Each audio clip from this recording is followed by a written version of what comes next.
Саламатсыңарбы балдар? Бүгүнкү биздин астрономия сабагыбызга кош келипсиңер. Сабагыбызды баштаардан мурда баардыгыңыздарга жагымдуу маанай кааламакчымын. Биз астрономиядан өткөн темада жердин кыймылы жана формасы деген теманы өткөнбүз. Эми ошол боюнча кайталоо жүргүзөлү.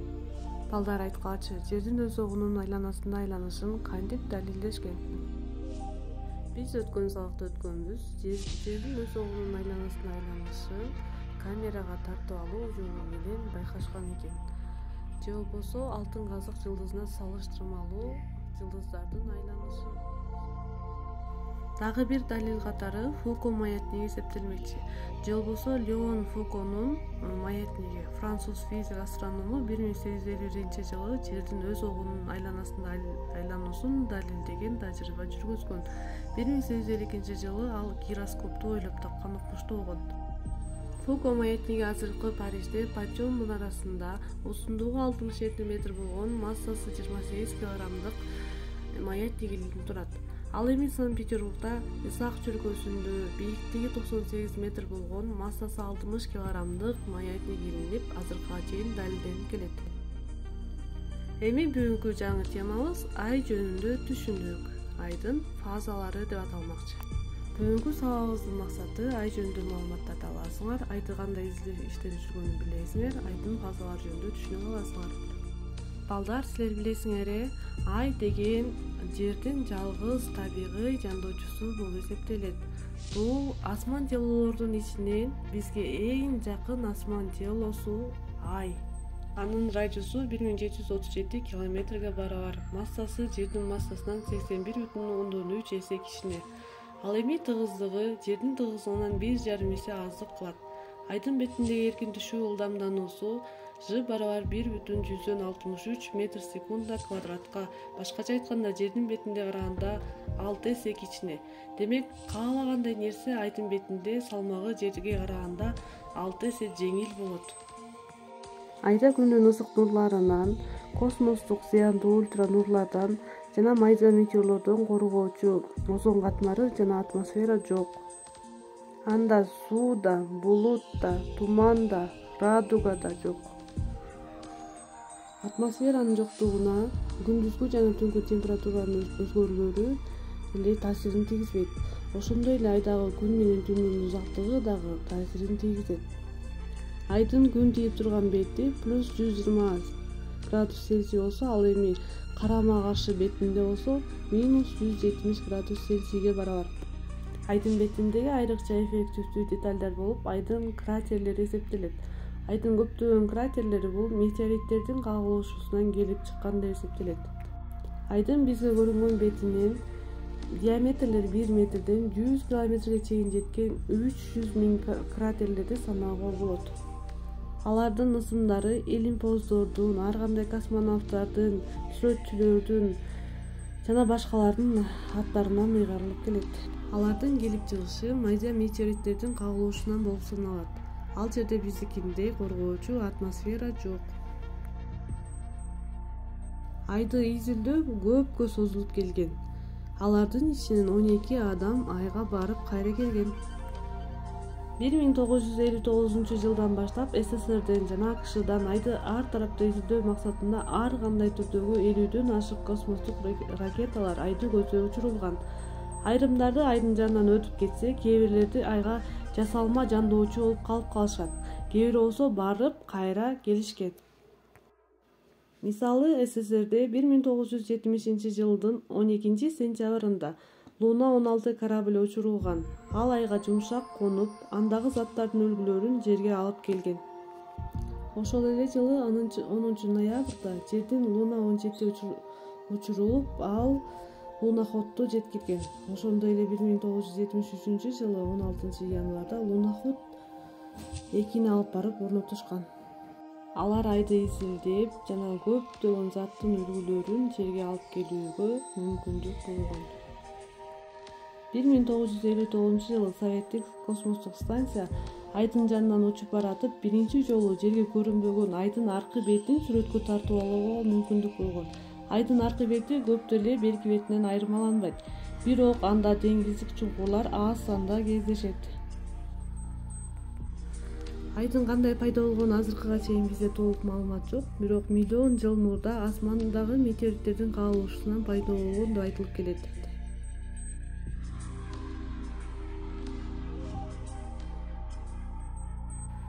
Ай түнкү асмандагы эң жарык нерсе, бирок аны узак убакыт байкоо жүргүзүп көрсөк, бир түндөгү ай менен экинчи түндөгү ай эч качан окшош болбойт. Ал анын фазалары менен түшүндүрүлөт. Айдын көрүнүшүнүн өзгөрүп турушу анын фазалары деп аталат.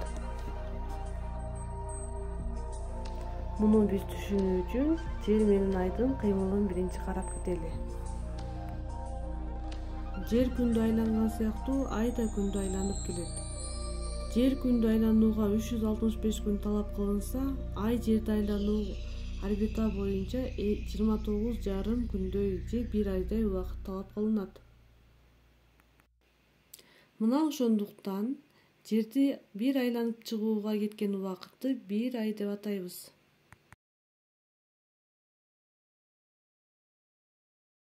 Ай асманда жаркырап көрүнгөнү менен ал өзүнөн эч качан жарык чыгарбайт. Аны жаркыратып туруучу бул күндүн нурларынын чагылуусу болуп саналат.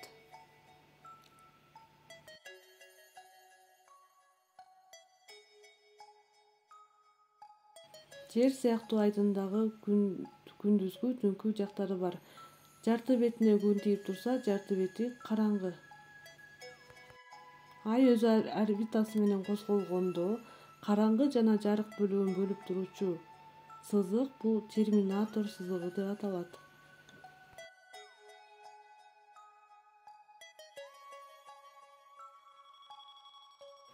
Ар башка түнү айдын ар башка бөлүгү бизге жарык болгондой көрүнүп турат.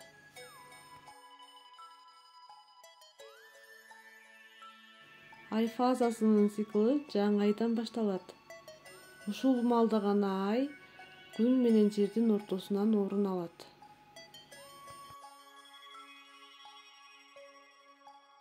Бир нече күндөр өткөн соң ай өз орбитасы менен акырын кыймылдап, анын кичинекей жарык бөлүгү бизге көрүнө баштайт.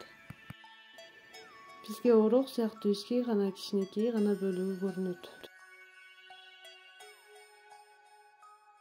Бул фазаны биз жаш ай деп атайбыз.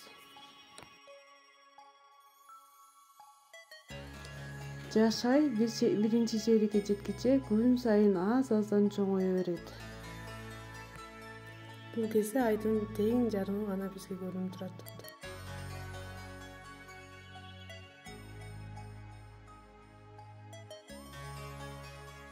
Бул кездеги айдын атын биринчи чейрек деп атайбыз. Анткени ал өз циклынын 1/4 бөлүгүн жүрүп өткөн болот. Күндөр өтө берип, ай дагы толуп, кийинки келер фазасына өтөт. Ошентип балдар күндөр өткөн сайын ай толо берип, келерки фазадан толгон айга жетет.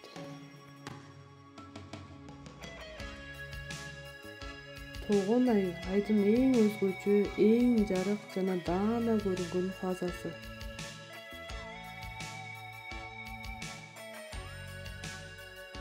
Эгерде асман ачык болсо, бизге тунук көрүнөт.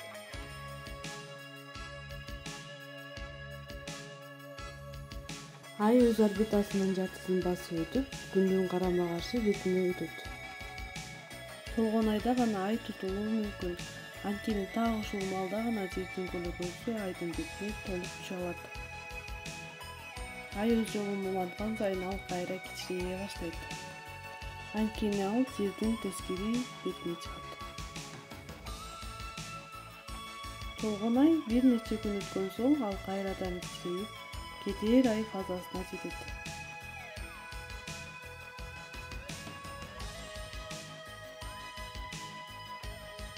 Андан кийинки фаза кайра жарты ай. Бирок бул жолкусу 3-чү чейрек деп аталат.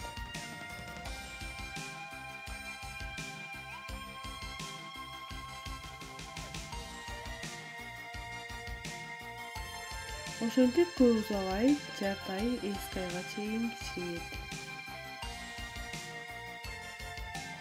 Эски айда убакыт өткөн сайын кичирейе берип, акыры жоголуп кетет.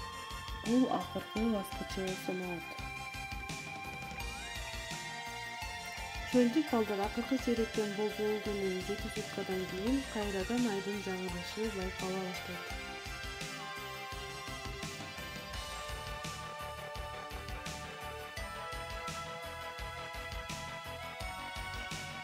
Мынакей балдар бул ошентип биз ай жөнүндө түшүнүп, айдын фазаларын билип алдык. Эми азыр башкы чүрүктөрдү билсек. Айдын радиусу балдар канчага барабар эле?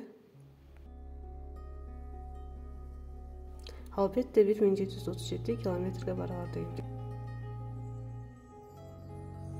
Айдын тыгыздыгын канчага барабар дедик? 3,135 грамм бөлүнгөн сантиметр кубка. Ал эми айда атмосфера бар бекен? Жооп берген болсоңор анда азаматсыңар, демек атмосфера жок экен. Айдын фазалары деп эмнени айтабыз?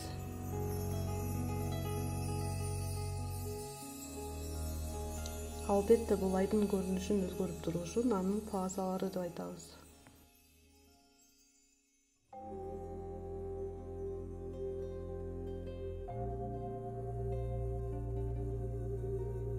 Мынакей балдар, ошентип бүгүнкү сабагыбызды жыйынтыктайбыз. Бүгүнкү сабак силерге пайдалуу жана кызыктуу болду деп ишенем. Ал эми үйгө тапшырма 23-24 параграфтын суроолоруна жооп беребиз. Эмки сабакта көрүшкөнчө.